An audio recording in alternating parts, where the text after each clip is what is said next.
Somewhere on the Mongolian steppe in the year 1227, a group of soldiers are doing something strange. They are riding their horses back and forth, over and over, across the same empty stretch of grass. They are not traveling anywhere. They are erasing something.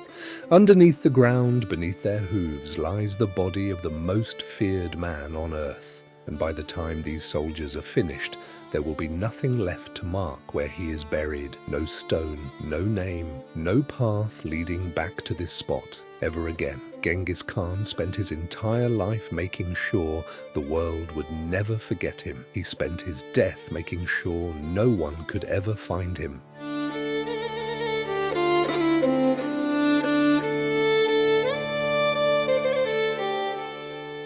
According to the old accounts, it didn't stop there. The workers who dug his grave were killed. Then the soldiers who killed them were killed too. Layer after layer of silence built on top of a body that no living person was allowed to ever locate again. 800 years later, nobody has. And for a long time, it didn't seem to matter, because in 2003, a group of scientists said they had found him anyway, not in a grave, in blood. They said his DNA was still out there, alive, hiding inside the bodies of roughly 16 million men, scattered all across Asia right now, today. They said it didn't matter that his tomb was gone. He didn't need one. He was still here. He was in you, maybe. Or in someone standing 3 feet away from you. For 20 years, that story stuck. It got repeated in headlines, in documentaries, in casual trivia nights, treated like one of the coolest,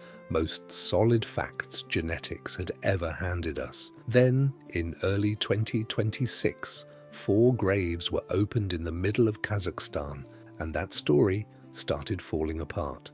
To understand why any of this matters, you first need to understand exactly how big this man's shadow really was. At its height, the empire Genghis Khan built covered around 24 million square kilometers of land. That's roughly 4.5 times bigger than the entire Roman Empire.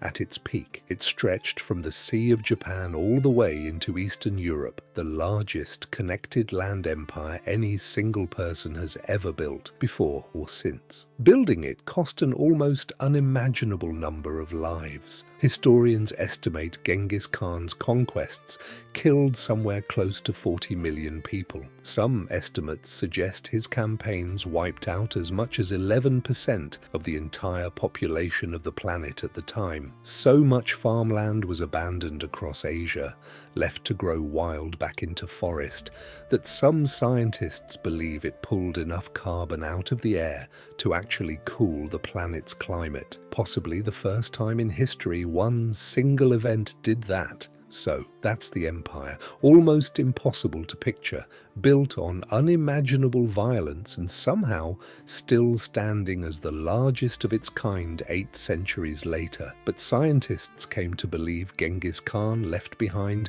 something even bigger than land. They believed he left behind people, millions of them, alive today. Here's exactly where that idea comes from. In 2003, a team of geneticists were studying DNA samples pulled from men across a massive stretch of Asia, starting in northeastern China, running all the way to Uzbekistan. Buried in that data, they noticed something strange, a very specific genetic pattern, the kind passed only from father to son, showing up again and again, not in one town, not in one country, across 16 separate populations spread across almost the exact territory the Mongol Empire used to rule. About 8% of men in that region carried it. Scale that up across the entire world and you get roughly 16 million living men, all carrying nearly identical paternal DNA. About 0.5% of every man alive on the planet. The scientists ran the numbers and were confident of one thing: a pattern spreading this fast,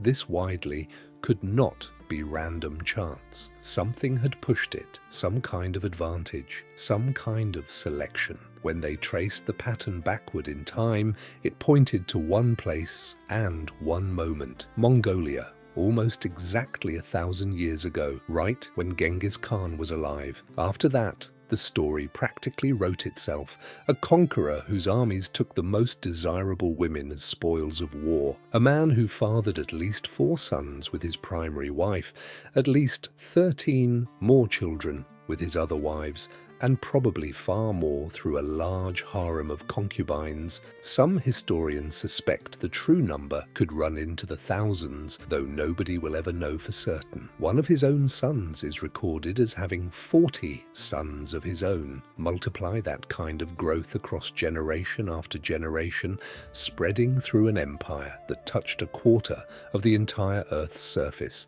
and 16 million descendants stop sounding like an exaggeration. It starts sounding like simple math. This became one of the most repeated facts in modern science journalism. You've almost certainly heard some version of it.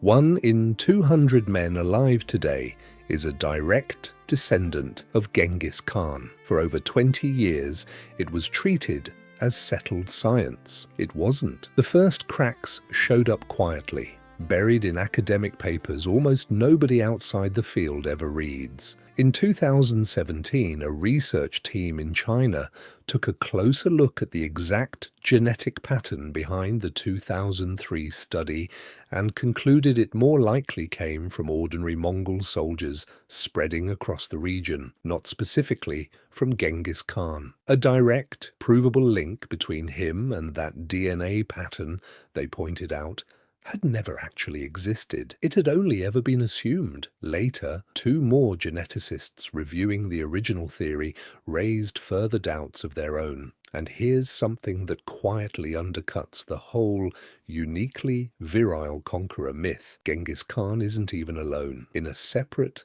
unrelated study of Irish populations, researchers found a similar pattern. One traces back to a 16th century Manchu leader and is carried by roughly 1.5 million men across northern China today. A completely separate one traces back to a 5th century Irish warlord and is carried by close to 3 million men of Irish descent today. Powerful men leaving behind enormous numbers of descendants wasn't some singular, world-shaking event that only happened once. It happened over and over, on different continents in completely different centuries. So, the legend was already wobbling. Then came the dig in Kazakhstan, in a rugged, windswept stretch of land called the Ulitau Massif.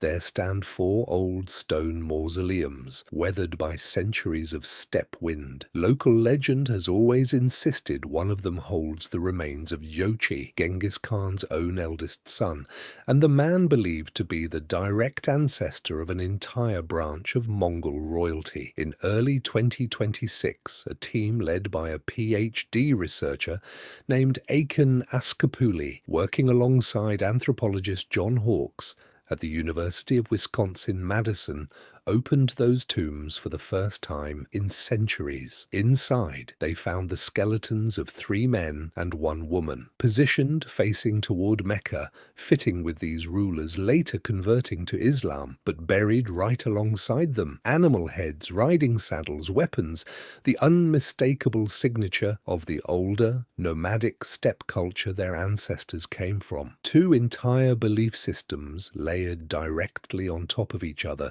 in the same 4 graves. Then came the genetic testing, and at first it looked like the legend was about to be confirmed. These men carried heavy amounts of ancestry tracing directly back to the Mongolian plateau, exactly what you'd expect from descendants of Genghis Khan's own family. The 3 men were closely related to each other through their fathers, and yes, they carried the same broad family of DNA markers made famous by the 2003 study. But then the researchers looked closer at the fine details, and the story fell apart. These men carried a very specific, narrow branch of that genetic pattern, a rare one, not the massively widespread version found today scattered across millions of men throughout Eurasia, which means the wildly common version, the one behind the famous 16 million descendants number, probably isn't Genghis Khan's line at all. It likely traces back to a completely different man, possibly someone who lived even before Genghis Khan was born. Some researchers now suspect that common pattern could be up to 1,000 years older than his entire empire. In other words,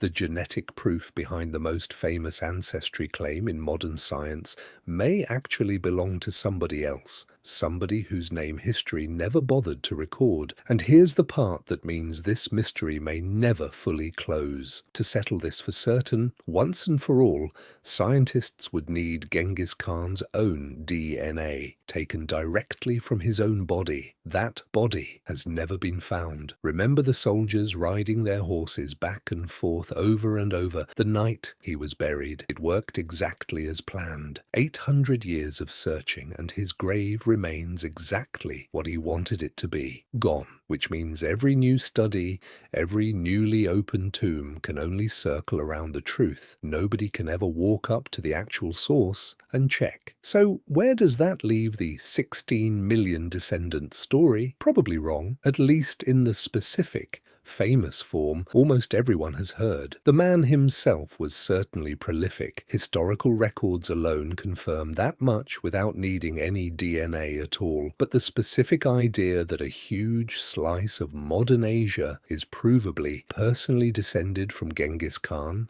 that claim is now standing on far shakier ground than it was even a year ago. And that's really the part worth sitting with. This wasn't some obscure line buried in a textbook nobody opens anymore. This was one of the most confidently repeated genetic facts in modern pop science, printed in headlines around the world, repeated in documentaries, treated for 2 decades like one of the coolest, most rock-solid discoveries genetics had ever produced.